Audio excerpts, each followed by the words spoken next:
The sky over Florida is completely still. No wind, no sound. Then the ground begins to vibrate. Not violently, but with a deep, controlled force that feels less like an explosion and more like history waking up. Light floods the horizon. A rocket taller than the Statue of Liberty rises slowly, deliberately, as if gravity itself has agreed to let go. This is not just another launch. No satellites, no test payload. This rocket is carrying something far heavier than hardware. It is carrying a promise made more than half a century ago. Abandoned, questioned, and now reclaimed. For the first time since humans last walked on the moon, humanity is going back not to visit, not to plant a flag, but to stay. This is Artemis. The Artemis program is often described as a return to the moon, but that description is incomplete. Apollo was a sprint driven by Cold War urgency, a demonstration of capability compressed into a single decade. Artemis is a long game. It is slower, more complex, more expensive, and far more ambitious. Its objective is not symbolic victory. Its objective is infrastructure, sustainability, permanence. Artemis is not about touching the moon. It is about building a bridge between Earth and deep space. To understand why Artemis matters, you have to understand what changed since Apollo. When Apollo ended in 1972, humanity had proven it could reach another world, but it had no reason to remain there. The technology was fragile, the costs were enormous, and the political motivation vanished. The moon became a trophy locked in a glass case of history. Artemis breaks that pattern because the moon is no longer the destination. It is the rehearsal stage. NASA's Artemis program is designed as a multi-mission architecture, not a single heroic leap.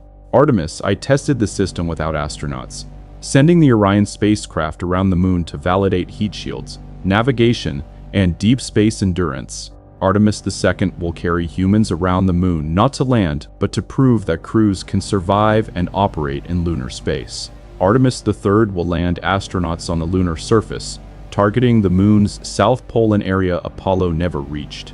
And beyond that, Artemis IV, V, and later missions aim to construct a permanent lunar presence, including a space station in lunar orbit and surface habitats that can operate year after year. The choice of the moon's south pole is not accidental.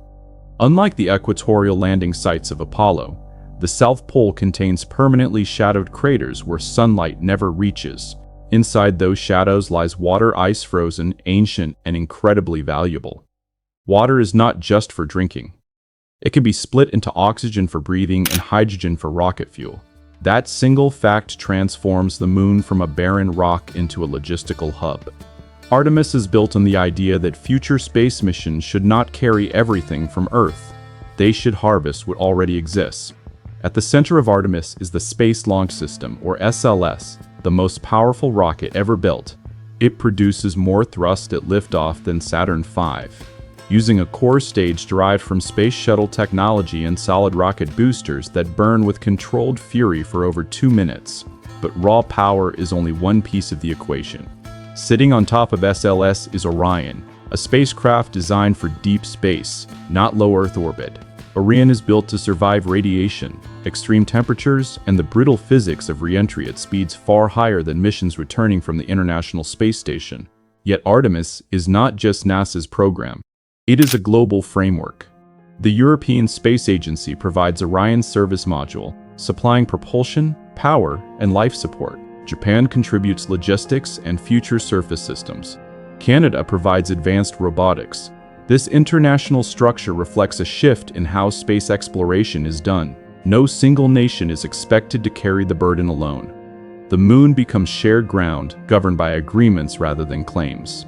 Those agreements are formalized with the Artemis Accords, a set of principles outlining peaceful exploration, transparency, interoperability, and the responsible use of space resources. More than 30 nations have signed on. This matters because Artemis is not operating in a vacuum. China and Russia are developing their own lunar programs. The moon is becoming strategically relevant again, not as territory, but as infrastructure. Artemis sets the rules before competition escalates into conflict. One of the most radical components of Artemis is the Lunar Gateway. Instead of sending crews directly from Earth to the lunar surface every time, NASA plans to place a small space station in a highly elliptical orbit around the Moon. Gateway will serve as a staging point, science lab, communication relay, and emergency shelter. Crews will dock Orion at Gateway, transfer to a lunar lander, descend to the surface, then return. This modular approach mirrors how aviation evolved from direct flights to hub-based networks. The lunar lander itself represents a departure from Apollo's design philosophy. Instead of a single bespoke vehicle, Artemis relies on commercial partnerships. SpaceX's Starship was selected as the initial human landing system. Unlike the spindly Apollo lunar module, Starship is massive, reusable, and designed to refuel in space. Its selection signals NASA's acceptance that future exploration will depend on commercial scalability, not handcrafted one-off machines. But Artemis is not free from controversy. Its budget stretches into the tens of billions of dollars. Its timelines have slipped repeatedly. Critics argue that the architecture is overcomplicated, that SLS is too expensive per launch, that commercial alternatives could achieve similar goals faster. These criticisms are not wrong. Artemis is expensive. It is slow. It is bureaucratic. But it is also deliberate. Artemis is designed to survive political cycles, funding shifts, and leadership changes. It is built to endure. The human element of Artemis is just as significant as the hardware. Artemis III is planned to land the first woman and the first person of color on the Moon. This is not symbolism layered on top of science. It reflects a deeper truth about long-term exploration. A permanent human presence in space cannot be built by a narrow demographic. Diversity is operational strength. Different perspectives improve problem-solving when mistakes are fatal, and resupply is impossible. Life on the Moon under Artemis will not resemble Apollo's brief excursions. Astronauts will stay for weeks, not hours. They will operate pressurized rovers, deploy scientific instruments, extract resources, and test technologies meant for Mars. Lunar dust, sharp and electrostatically charged, will be studied not just as a nuisance, but as a material to be managed, repurposed, or avoided.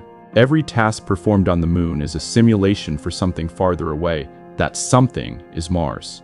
Artemis is often criticized for delaying a direct mission to Mars, but that criticism misunderstands risk. Mars is not forgiving. A mission to Mars involves months of transit, years of isolation, and no possibility of rapid rescue. The Moon is 3 days away. Mistakes at the Moon are survivable. Mistakes at Mars are not. Artemis uses the Moon as a proving ground where systems can fail without ending the mission or the crew. There is also a scientific payoff that goes beyond exploration. The Moon preserves a record of the early solar system that Earth erased through geology and erosion. By studying lunar craters and samples, scientists can better understand asteroid impacts, planetary formation, and even the origins of water on Earth. Artemis enables science that was impossible during Apollo, because the tools simply did not exist yet. Culturally, Artemis represents a recalibration of how humanity views space. Apollo answered the question, can we? Artemis asks, should we build? It is a transition from conquest to stewardship, from flags to foundations, from moments to systems. The risks are real. Rockets can fail. Budgets can collapse. International cooperation can fracture. Artemis could be delayed, scaled back, or restructured. But even in its uncertainty, Artemis has already changed the trajectory of space exploration. It has reignited interest, accelerated private innovation, and forced governments to think beyond single missions. If Artemis succeeds, the Moon will no longer be a distant symbol hanging in the night sky.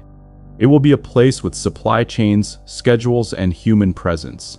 Children born today could grow up in a world where the Moon is not a destination you dream about, but a place you work. And when the first Artemis crew stands at the lunar South Pole, with Earth hanging low on the horizon, they will not be reenacting Apollo.